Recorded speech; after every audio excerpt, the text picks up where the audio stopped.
ये ऐसे होते हैं, एक रिशाने से रूखे से दिखत पूछत रीति भभूकत धावत, एक रंग मगे बोलत चालत मामूले हु बपुर जु जनावत।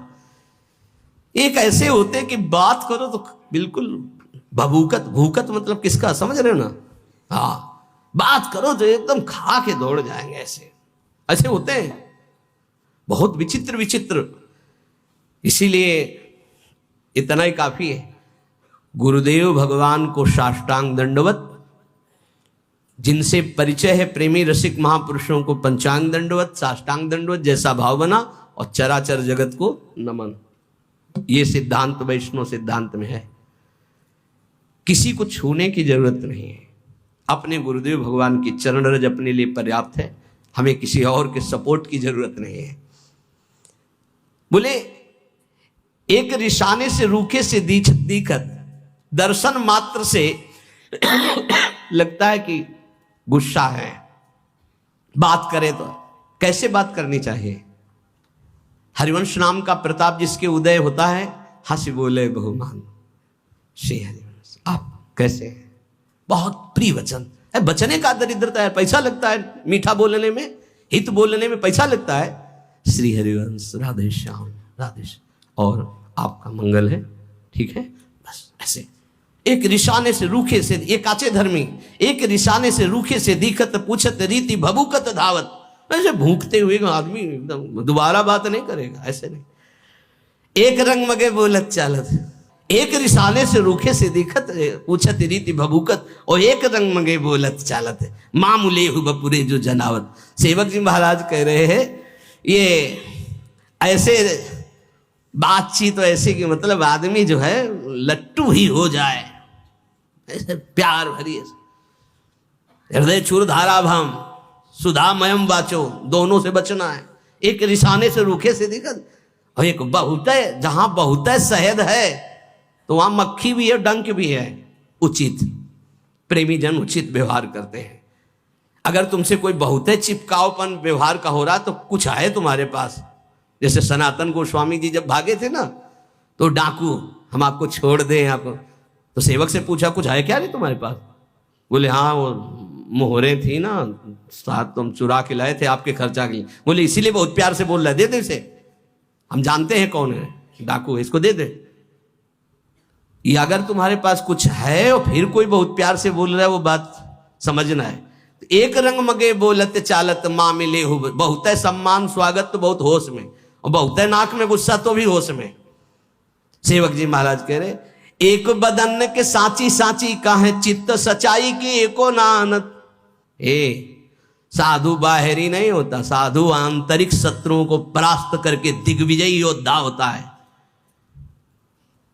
काम क्रोध मद मान न मोहा, लोभ न क्षोभ राग नहीं द्रोहा, जिनके कपट दम्भ नहीं माया तिनके हृदय बसौर। सड विकार जित अनघ अकामा, चूक होना फिसल जाना एक अलग बात है, लेकिन उसे स्वभाव बना लेना, उसका रसास्वादन करने लगना नहीं। एक बदन के साची साची का है चित्त सच्चाई के एको आनंद। एक भी आचरण नहीं है जो बोला जा रहा है। क्या ऐसे प्रवचन से संसार का लाभ होगा और क्या ऐसे प्रवचन से आपका लाभ होगा?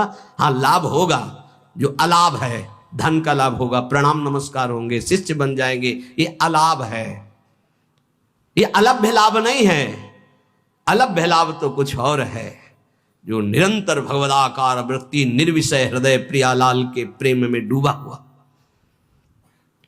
बोले एक धर्म समुझे बिना गोसाई के होए जो जगत पुजावत, मूल न मंत्र टटोरा की रीति धर्मी न पूछत बदन दुरावत। सेवक जी जो कह रहे बिल्कुल अक्षरशा वैसा देखा। मूल न मंत्र टटोरा की रीति, टटोरा की रीति शायद ये हो सकता है, शायद ये हो सकता है ऐसे, क्योंकि खुद को नहीं प्राप्त है। आचार्य परंपरा से महापुरुषों से जब तक जोड़ा नहीं जाता तब तक वो मंत्र नहीं प्राप्त होता, केवल इधर उधर की खेचतान। एक धर्म समुझे बिना गोसाई के होए जो जगत पुजावत, मूल न मंत्र टटोरा की रीति धर्मी न पूछत बदन दुरावत। और जब रसिकों का सामना होता है तो आंख नहीं मिला तुझे, कभी सामने नहीं आएंगे। धर्मी न पूछत बदन दुरावत। और एक मुलम्मा सो देत उघारी, जो बल्लभ सो बल्लभ परमानत। एक ऐसे हैं जो भगवत प्रेम रस रीति को समझते नहीं हैं, केवल प्रवचन करते हैं जैसे लोहे पर सोने की पालिश की जाए। कितनी देर टिकेगी, कितनी देर टिकेगी? जब हृदय स्वर्ण नहीं है तो ऊपर से पालिश वचनों की करने से टिकता नहीं है। बोले पालिश हटने पर जैसे आकर्षण खत्म हो जाता है, ऐसे नाटक कितने दिन चलेगा? प्रवचन का नाटक कितने दिन चलेगा? ये महापुरुषों के वचन हैं। आकर्षणहीन प्रवचन से किसी का भी परिवर्तन नहीं होता। आकर्षण होता है स्वयं के आचरणों का, तपस्या का, स्वयं का भजन का, स्वयं के अनुभव का। और वो नहीं है तो केवल प्रवचन मानो जैसे लोहे पर पालिश कर दी जाए सोने की। अच्छे अच्छे वचन छाट कर बोल रहे हैं पर है हृदय में कुछ नहीं। और जब प्रेमियों के सामने उनकी दृष्टि पड़ती तो बोले मुंह छुपाकर भागते, वहां मिनट भी नहीं बैठ सकते हैं। और ये लोग अपनी बात में बल्लभ को बल्लभ परमात्मा उदाहरण देते हैं प्रिया प्रीतम के प्रेम का सांसारिक दंपत्ति से। बोले धिक्कार है इनकी बुद्धि को, जानते ही नहीं कि प्रिया प्रीतम कौन है और सांसारिक दंपत्ति का क्या स्वरूप है। और जब कोई गुरुजन इनसे समझाने की चेष्टा करे तो एक गुरु न सो बाद करंत, गुरुजनों से तर्क नहीं किया जाता। हमें रास्ता पता है कि परिक्रमा मार्ग से बिहारी जी ऐसे जाया जाता है, और एक गोसाई जी के घर से दरवाजा खुलता है जो बिल्कुल सीधे आंगन में खुलता है। वो दरवाजा हमें नहीं पता, हमको मेन रास्ता पता है। गुरुदेव वो रास्ता जानते जो सीधे बिहारी जी के सामने। अब हमें तर्क होता है कि रास्ता तो ये है, ये हमको ऐसे के चुपचाप चले जाओ पीछे। तो किसी के गोसाई जी के घर में गए और घर से जब दरवाजा खुला तो बिहारी जी के आंगन में पहुंच गए। कभी गए हो इनमें इतने में बैठे हुए? वो पर्सनल है, हमको ले गए क्योंकि हम भिक्षा मांगने जाते थे तो कहा था बाबा मंगला होती है एक बार बिहारी जी की, तब कहा था कि भीड़ में मत खड़े होना, हमारे घर आ जाना। जो ही गए ऐसे घर में घुसे, ऐसे दरवाजा खोला, सीधे आंगन में पहुंचे और बिहारी जी की तरफ। गजब है, पर्सनल का मतलब क्या है? इसीलिए एक गुरुन सो बाद करंत, जो ये बात बहुत बैठालनी हृदय में कि गुरुदेव के शब्द पर प्रश्न नहीं आना चाहिए। ये ज्यादा बुद्धिमानी करना गिरने का लक्षण होता है। गुरु के शब्दों पर ज्यादा बुद्धिमानी ना करे, वो जैसे बोले वैसे ही पकड़ ले चुपचाप। एक गुरु सो बाद करंत, जो पंडित मानी हुए जी भई ऐठत। गुरुदेव ने कहा ऐसे चलना है, नहीं तो वो शास्त्र में तो ऐसे, तुम शास्त्र के शब्द का साक्षात्कार क्यों? वो साक्षात्कार करके बोल रहे हैं। शास्त्र ऐसे आज्ञा करते हैं कि उत्तर की तरफ जाना है और ठीक 10 कदम के बाद दक्षिण की तरफ मुड़ करके पश्चिम जाना है। अब आपको क्या पता, अगर चला नहीं है तो केवल उत्तर की ओर चलते जाओ, लक्ष्य नहीं मिलेगा। ये अनुभूत महापुरुषों से ही पता चलता है। तभी है चाहे शिवबिरंच सम होई गुरु बिन भव नित। तो कच्चे धर्मी क्या होते हैं? गुरुजनों से तर्क वितर्क करने लगते हैं, अपने को ज्ञानी, अपने को पंडित मान। और फिर इनकी हालत क्या होती? एक दरब की जोर बरब बट आसन चाप सभा मदि बैठत। रुपया इकट्ठा करते हैं, उसके बल पर गुरुजनों के सामने महंगा आसन बिछा करके फिर ऐसे कभी कभी ऐसे देखने को मिलता है। अरे गुरुजनों के सामने आसन, सिर भर जाऊं चित मोरा, सबसे सेवक धर्म कठोरा। और एक जो फेरी रीति उपदेशत, एक बड़े हुए ना बात प्रमाणत। अपने नए चेला बनाना शुरू कर दिए, गुरुदेव अलग हो, चेला बनना शुरू हो गया और रीति उपदेशित करते हैं, पर उनको खुद पता नहीं कि गुरुदेव की कृपा के बिना रस रीति का जागरण ही नहीं होता। ऐसे काचे धर्मी होती है। सेवक जी कहते हैं मनमानी आचरण करने वालों को कभी से अमाजू प्रसन्न नहीं होती, कभी नहीं मिलती। एक धर्मी अनन्य कहा है बड़ाई को न्यारी है बाजी सी मानत। एक ऐसे धर्मी है कि प्रिया प्रीतम के प्रेम की बात छोड़ करके अपनी बड़ाई के लिए सारा प्रयास करने लगते हैं। और के बाप सो बाप कहंत, द्रव्य के काज धर्म में ही छाणत। और के बाप को बाप कहं सो द्रव्य के काज धर्म, अपने धर्म में टिके रहो। हमारे माई श्यामाजू को राज बोलत बोल बटाऊ से लागत, हुए गुरु मानी न बात प्रमाणत।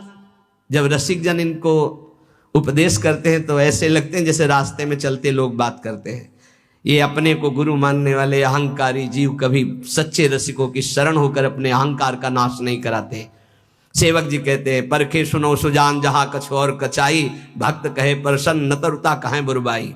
बोले ये कच्चाई का लक्षण है कि बड़े भजनानंदी हैं तो प्रसन्न, अगर कह दे दम्भी है तो नाराज हो जाएंगे। नहीं, जब कोई कहे दम्भी है, पाखंडी है, तब अंदर प्रसन्नता होनी चाहिए। सुनकर सही पकड़ा। हे स्वामिनी जी देख लो, ये भी कह रहे हैं और हम भी कह रहे हैं, अब हम पर कृपा करो। आचार्य कह रहे हैं अपने को कहा हम तो चा परम अधमा, तो कह रहे परखे सुनो सुजान जहां कछोर, जहां कच्चाई होती है तो आप बड़ाई सुनकर छाती ठंडी होती है और बुराई सुनकर के गुस्सा आती है।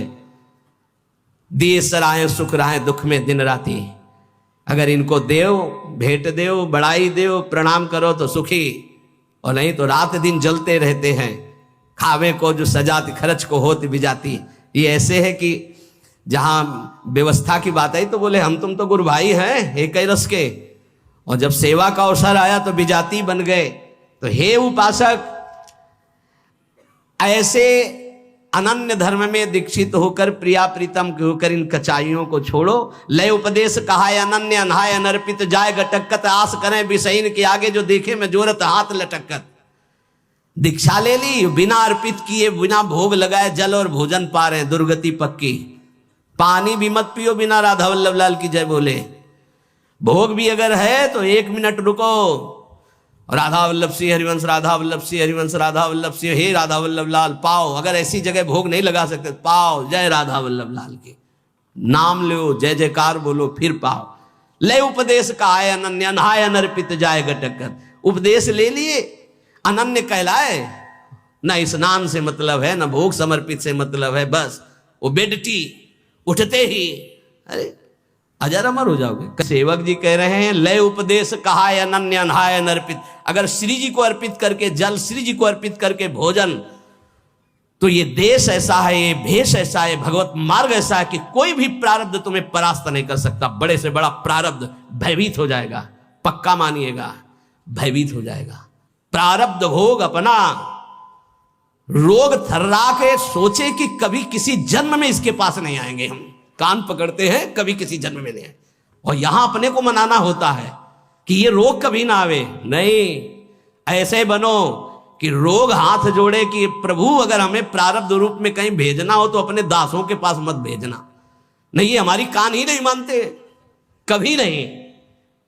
ये हम आपको प्रार्थना इसलिए कर रहे हैं कि शरीरम व्याधि मंदिरम, कोई भी रोग आ सकता है। इतने नाम जापक बनो और बिना प्रभु को अर्पित किए कुछ खाओगे नहीं तो तुम्हारे अंदर रोग का प्रभाव परास्त नहीं कर पाएगा। गांठ बांध लो। एक बूंद भी पानी बिना अर्पित किए ना जाए तो वो शरीर में जो दिव्यता आएगी, वो इसको इस रहस्य को समझो। आस करें विषयीन के आगे जो देखे में जोरत हाथ लटकत। सेवक जी कह रहे कभी भी श्री जी के कहला के विषयी पुरुषों के आगे हाथ मत पसारना। कीर्ति के आयु कीर्ति सो जीवन काहे विनाशत काज हटकत। अरे कितना जीवन रह गया है, कोई 30 का है, कोई 40 का है, कोई 50 का है। एक कल्पायु तो है नहीं, बहुत 180, और 100 और 80 में आधी से ज्यादा तो बर्बाद ही हो जाती है।